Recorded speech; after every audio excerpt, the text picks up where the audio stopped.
काजी देखा, मुल्ला देखा, पंडित देखा छल का, और उनको बैकुंठ बतावे आप नरक में सर का। दूसरे को कहते हो कि बैकुंठ जाइए, और तू जो हिंसा करता है तू तो नरक में जाएगा। लेकिन आपको सोचना है, धर्म ग्रंथ कहता है कि धूम्रपानम रतम विप्रम दानम कुर्वन्ति तुयो नर दातारो नरकम यान्ति ब्राह्मणो ग्राम शुक्र। कि जो ब्राह्मण, जो पंडित, जो काजी, जो मुल्ला, जो साधु अगर मांस मछली खाता है, दारू पीता है, खैनी बीड़ी गांजा सिगरेट खाता है, और तब पूजा कराने आता है, आप ऐसा जजमान अगर उसको दान दक्षिणा करता है तो दातारो नरक में अंति, मतलब वो दान देवे वाला दाता जो है नरक में जाए। ब्राह्मणों ग्राम शुक्र, और वो पंडित जी गांव में सुगर बन के जितना गंदा किया है सब सफाई करना पड़ेगा उसको। अब आप सोचिए कि भटकते रहना है कि सत्य की राह पकड़ना है। आप अपने अंदर विचार डेवलप कीजिए और कर्म को शुद्ध बना लीजिए, कर्म को पूजा में बना लीजिए। सत्संग यही देता है। सत्संग ईश्वर नहीं तैयार करता है, सत्संग ईश्वर बना देता है। सत्संग हमें ईश्वरत्व के तरफ ले जाता है, नकली ईश्वर से दूर हटाता है। हमारी आत्मा ही हमारा ईश्वर है, हमारा कर्म ही उनकी रेखा है, उनके तरफ जाने का सोपान है।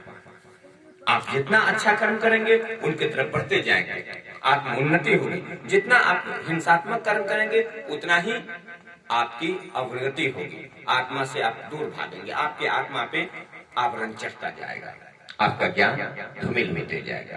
तो सज्जनों, विचार करने की बात है।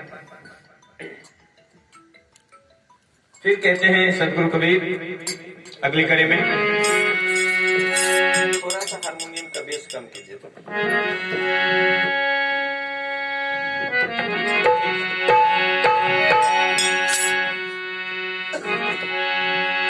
पढ़े लिखे नहीं गुरु मंत्र को भरा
साधु की संगत करे गुमान बढ़न का। कुछ ऐसे लोग होते हैं कि हम तो बड़े कुल वाले हैं, ये कथी गरीब सबके साथ बैठे।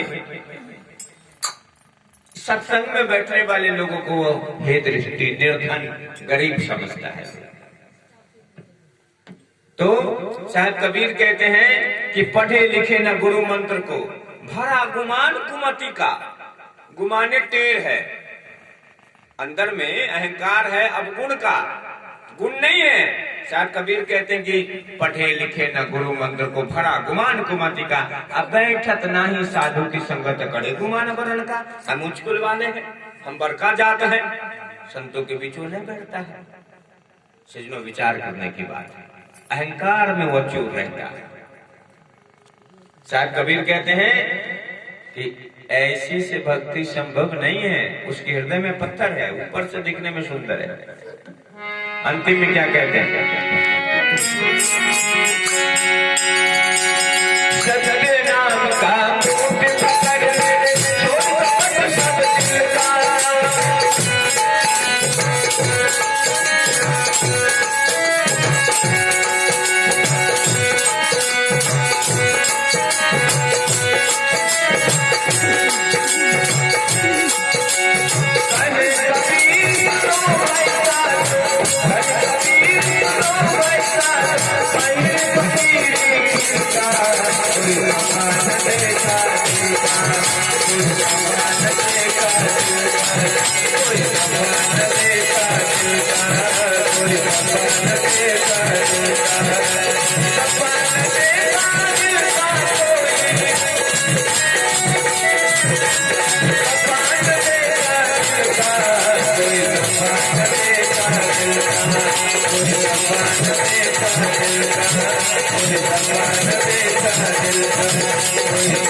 सज्जनों, सतगुरु कबीर कहते हैं कि सत्य नाम का मूठ पकड़ ले, छोड़ कपट सब दिल का।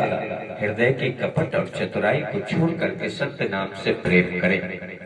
सत्य नाम के प्रति हम सत्य नाम का प्रेम और सत्य नाम की पूजा, कर्मों को सुधारना ही कहा गया है।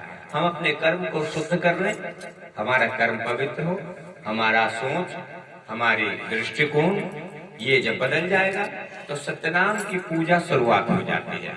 अगर हमारे कर्म कलुषित है, हमारे विचारों में दोष है, तो सजनों उस परमात्मा की पूजा या किसी भी देवी देवता की पूजा आपको बचा नहीं पाएगी। इसलिए हम अपने कर्म को सुधारें। आपने सुना कि किस प्रकार से पितामह भीष्म वो नहीं बख्शे गए, तो आप नहीं बचेंगे। आप गंगा जी में स्नान करने से नहीं बचेंगे।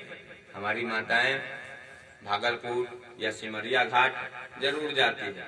हम अभी लौट रहे थे, आप लोग की तरफ से जब गए तो मुंगेर डिस्ट्रिक्ट से जब लौट रहे तो सिमरिया घाट होकर के पटना न जाकर के हाथीदह से आ गए। सिमरिया घाट से इधर है। सिमरिया घाट में देखिए बड़ा विशाल भीड़ भाड़ खूब। आज सब माता लोग जिन्ना हम जो चंदन करते हैं नाक पर से कबीर साहब वाला, तो हम तो इसलिए करते कि हमारा पति एगो है कबीर साहब। हमारे परमात्मा जो है एक ईश्वर, एक ही मालिक है। तो उस प्रकार से माताएं लोग को देखिए कि पियर का सेनूर जो है चंपई रंग वाला सब वैसे कर हमें लगले सब कबीरपंथी भेगले। लेकिन ऐसे सब लगे। अरे एक मालिक का संदेश है। ये जो है सदा सुहागन से तात्पर्य होता है कि वह मालिक जो अमर पुरुष है। लेकिन आपके भी पति मरते हैं, आप भी मरते हैं, तो अमर की वो तो नहीं है। अमर पुरुष की भक्ति कीजिए, वो आपकी आत्मा है। वो न किसी की पत्नी है न किसी का पति है। शरीर से आप दो हैं, किंतु शरीर आत्मा से पति और पत्नी एक ही। इस विचार को जो जानता है वो सदा दाम्पत्य जीवन की जिंदगी जीता है। कभी पत्नी के ऊपर रोब नहीं चलाता और वो पत्नी कभी पति के ऊपर दोष नहीं लगाता। मित्रवत जीवन जीता है और इसी को दाम्पत्य जीवन कहा गया है। और दाम्पत्य जीवन में सुख है।